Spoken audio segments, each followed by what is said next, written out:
Bonjour à toutes et à tous et bienvenue dans ce nouvel épisode de Demo Sartos. Il y a un truc formidable quand on traite d'art et d'histoire de l'art, c'est qu'on finit toujours par tomber sur des trucs complètement dingues, à un point où on vient à se demander si c'est pas un canular. Et c'est ce truc complètement what the fuck qui va être le sujet de notre vidéo. Accrochez bien vos ceintures car aujourd'hui on va parler de momies, de poudre et de jus, le tout rassemblé dans un tube de peinture. Vous êtes sur Demo Sartos, la chaîne qui fait descendre l'art de son piédestal.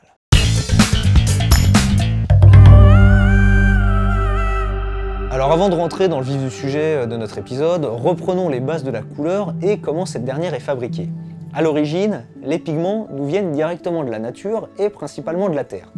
Les traces d'art pariétales, comme retrouvées par exemple dans les grottes de Lascaux, attestent de la présence d'ocre rouge et jaune provenant d'hématite ou d'oxydation du fer, mais aussi du noir qui lui provient d'os qui ont été calcinés ou d'ivoire. Ces couleurs nous viennent donc directement de la nature et il faudra attendre l'Égypte antique pour voir apparaître les premières couleurs fabriquées par l'action de l'homme, le bleu dit bleu égyptien.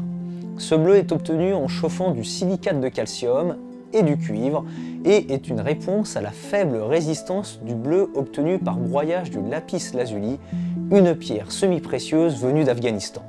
Les Romains, quant à eux, obtiendront un rouge profond, le pourpre de Tyr, en se servant de petits mollusques, les murex. Et il en fallait une très grande quantité, ce qui explique que cette couleur était réservée aux empereurs, aux rois et aux personnes importantes de l'Empire. Les pigments naturels et pré-synthétiques vont être utilisés jusqu'au XXe siècle sous diverses formes. D'abord mélangés avec de l'eau ou de la résine, puis à tempera, c'est-à-dire que l'on va ajouter aux pigments et à l'eau divers éléments tels que l'amidon, la caséine, de la colle ou de la gomme, mais le plus souvent on préférera ajouter un jaune d'œuf au mélange pigments et eau.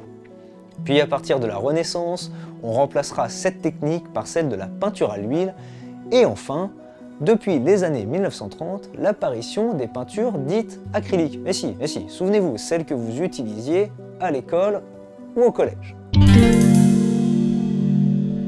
Maintenant que je vous ai fait un tour d'horizon des origines de la peinture et des pigments, nous allons rentrer dans le vif du sujet, réduire des momies en poudre.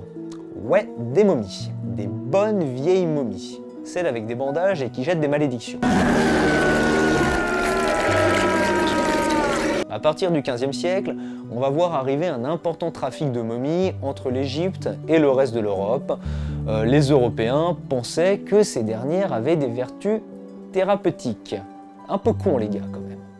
On les retrouvait donc sur les étals des apothicaires et vous vous doutez bien que l'efficacité médicinale était inexistante et servait bien plus les charlatans que les médecins. C'est de la poudre de perlimpinpin. On retrouvera aussi des momies en tant que carburant, oui, du carburant, ou comme engrais, dans les jardins ou les cultures. Les peintres n'étaient pas en reste sur la réduction en poudre des corps embaumés.